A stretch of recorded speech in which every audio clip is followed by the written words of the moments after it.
Do you believe in coincidence? I used to until that Thursday night.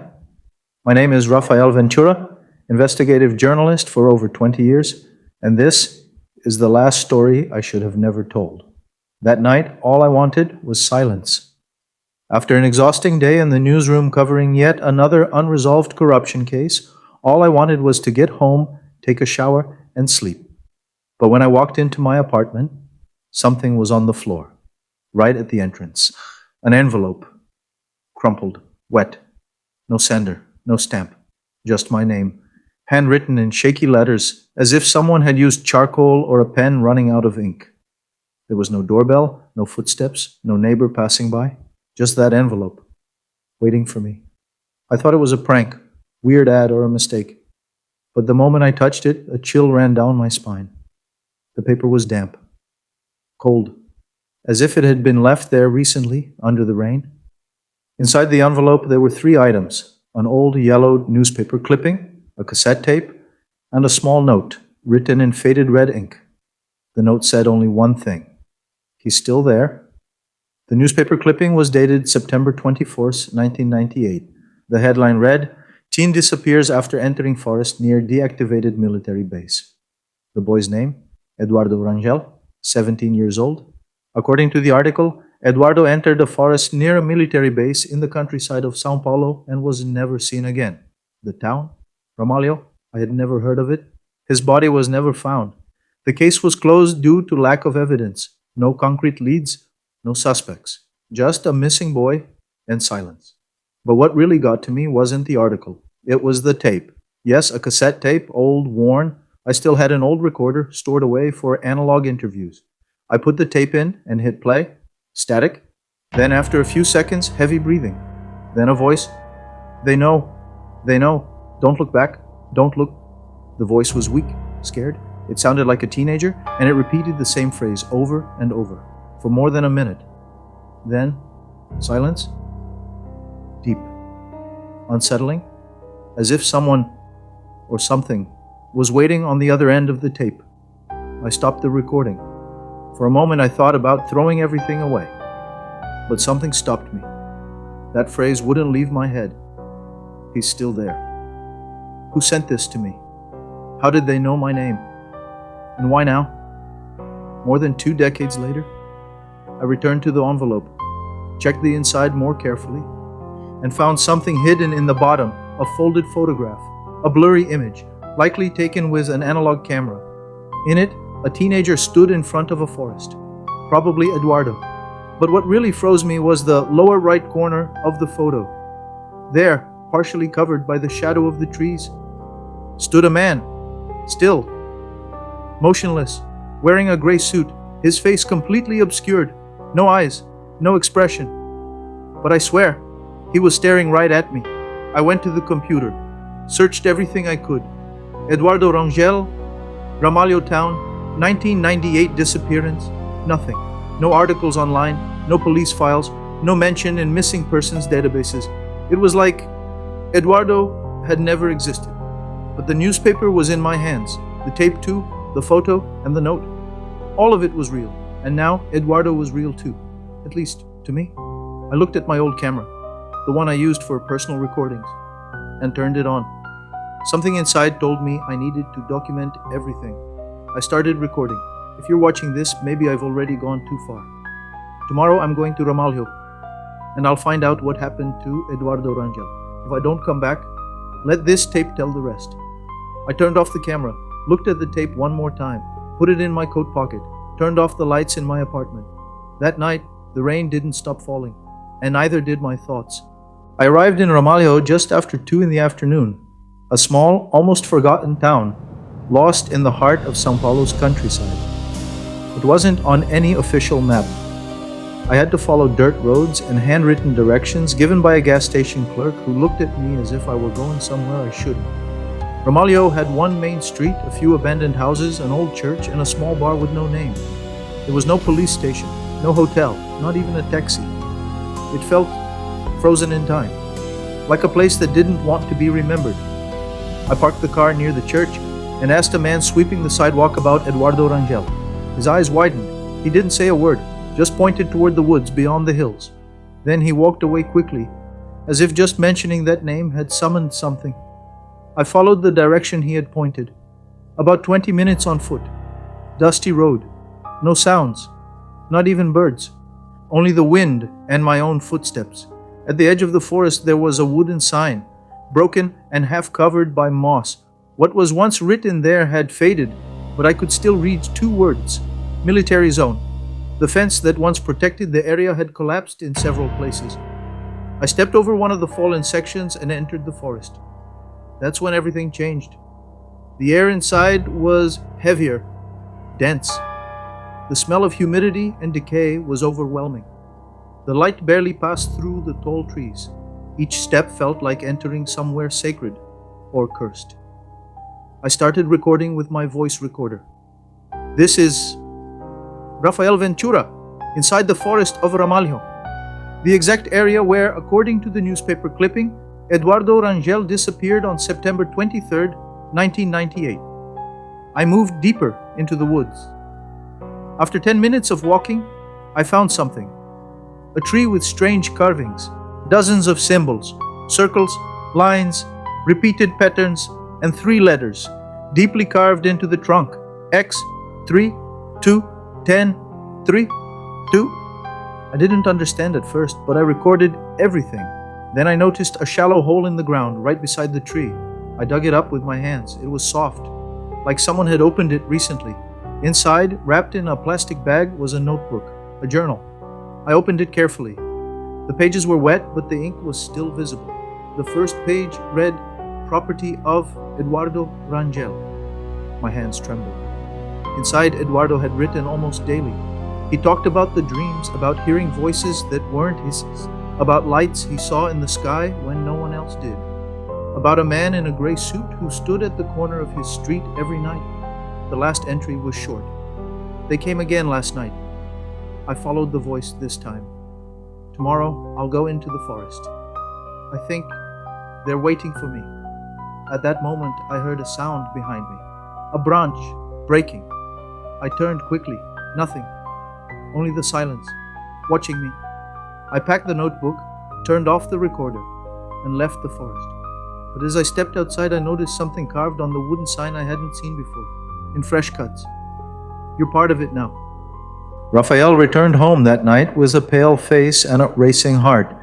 After what he saw at the diner, he knew this was no longer just coincidence. It was as if the messages, the signs, and the stares had always been lurking, waiting for the right moment to reveal themselves. The light rain outside made the taxi window shiver in silence. When he arrived at the old building on Visconde de Paranagua Street, number 123, everything seemed darker than usual. The hallway light flickered like it was about to burn out. In the elevator, Rafael pressed the button for the 3rd floor, but it got stuck. He had to press it more than once until the light finally turned on. When the doors finally closed, a cold breeze ran down his neck, but he was alone. Stepping into the hallway, he noticed something he had never seen before. The door of apartment 302, which had been vacant for at least 8 years, was slightly open. A dim light escaped through the crack, and the sound of an old radio played a song from the 50s, with tape hiss. Rafael, curious, took 2 steps toward the door. He knocked lightly. "Is anyone there?" Nothing. He gently pushed the door open. The inside of the apartment was old, filled with furniture covered by white sheets. In the center of the room, an elderly woman with white hair sat in a red armchair, staring at the wall. "I'm sorry, Mom. Is everything all right?" She slowly turned her face. Her eyes were completely white, with no pupils, and she said in a soft voice, "He's back, Rafael. You must remember the accident." Rafael felt his heart stop. That woman knew his name. He stepped back, stumbling on a piece of furniture. When he looked again, the armchair was empty. The lady had vanished. He ran to his apartment, locked all the doors, and sat on the floor, trying to understand what was happening. And then, in the middle of the silence, something even more disturbing happened. The landline phone rang. Rafael hadn't used that phone in years. He picked it up with trembling hands and answered. "Hello?" A male, distorted voice said only, "7 days left, Rafael." The call dropped. The clock read 3:13 in the morning, and it was in that moment that Raphael began to remember. It had been 10 days since Raphael had returned to the small town of Santa Emilia. The days seemed normal, but the nights carried a heavy tension, as if something lurking in the dark was just waiting for the right moment to reveal itself. On Monday morning, Raphael decided to visit the old municipal archives. He remembered hearing rumors as a child about mysterious disappearances near the mansion where he now lived. The clerk, an elderly soft-spoken woman named Ivonete, handed him a dusty box with documents from the years 1970 to 1992. As he flipped through the yellowed papers, Raphael came across a newspaper clipping that chilled his blood. 8-year-old child disappears without a trace. Last seen at Coronel Mendonça Street, number 66. It was the exact address of the mansion where he currently lived. Next to the clipping, there was a black and white photo. The child's face looked familiar. His dark, frightened eyes carried something Raphael couldn't quite explain. He felt an overwhelming discomfort, as if he had seen that look before. Back at the house, Raphael noticed the front door slightly ajar. Strange, he always locked it. Cautiously, he stepped inside and called out, "Is anyone there?" Silence. He went to the kitchen and found a broken glass on the floor. Nothing alarming. Maybe it had fallen due to the wind, he thought. But when he climbed to the second floor, he saw something that left him breathless. On the hallway mirror, a name was written in what looked like steam. Leo. Leo was his younger brother's name, who had died when Raphael was 15 years old. He had never gotten over the loss. The car accident had been brutal. Leo died instantly. But why was that name there now? Why here? Raphael ran to his room, searched through his old memory box, and found a photo. He and Leo as children, playing in the mansion's garden. He didn't remember the photo, but on the back was a date, July 18th, 1992, the same year as the newspaper clipping about the missing child. Coincidence? That night, the feeling of being watched was stronger than ever. Raphael locked all doors and windows, but at 3 o'clock in the morning, he heard a noise coming from the living room. He went downstairs slowly, and as he passed through the hallway, he saw a reflection in the glass window, a pale face standing outside, staring into the house. When he turned quickly to look directly, no one was there, but on the glass, the mark of a hand still remained. The 11th day dawned heavy. The sun seemed more distant, the air thicker. Raphael woke up sweating, despite the cold.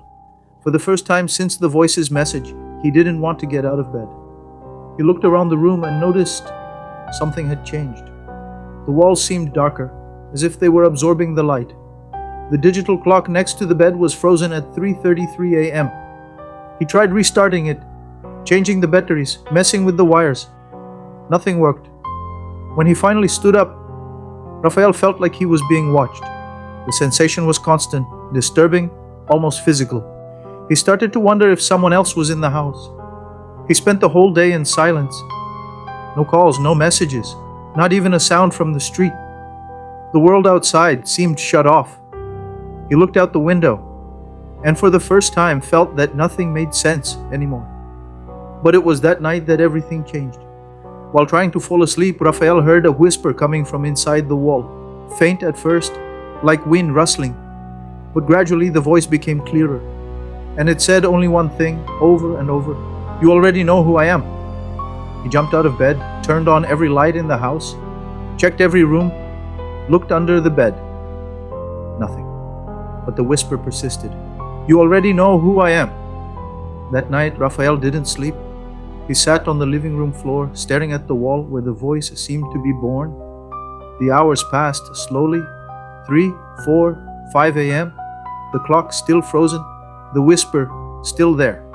When morning came, Raphael felt like his mind was being eaten away. And the worst part, he started to believe that maybe he did know that voice, but from where? Raphael's silence was no longer a choice, it was a prison. He avoided mirrors, even the puddles from the constant rain falling relentlessly for 3 days. What he saw, or thought he saw, left him breathless. One night, the power went out.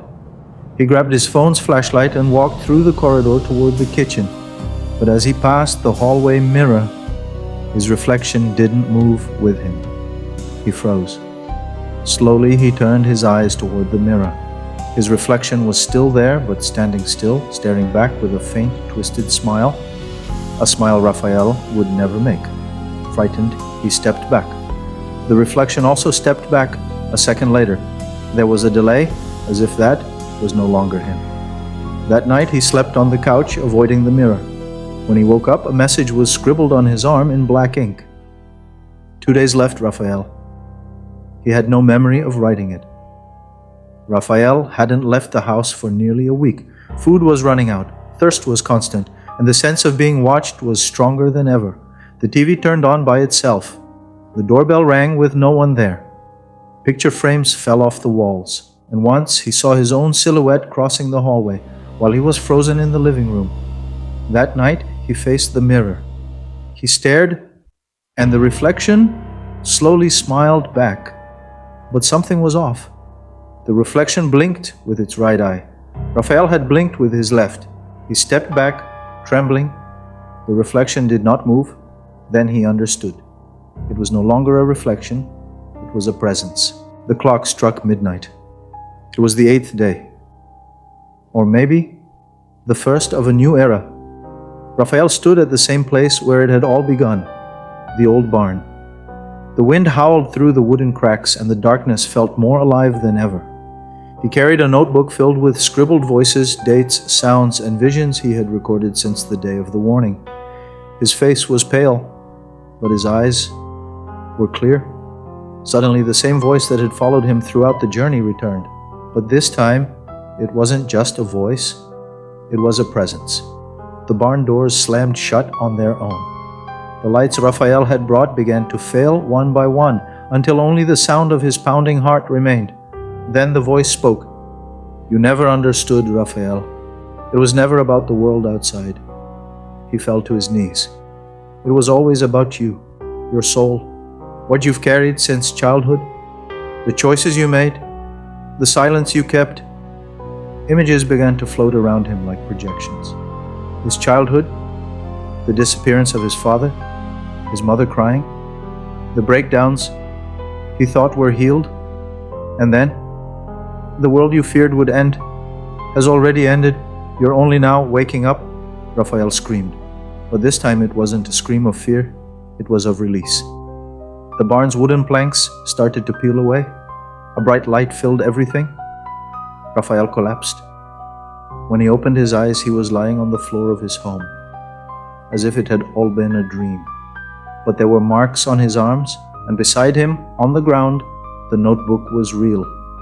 He rushed to the mirror, and in the reflection, he saw his father, not as a memory, but as a presence.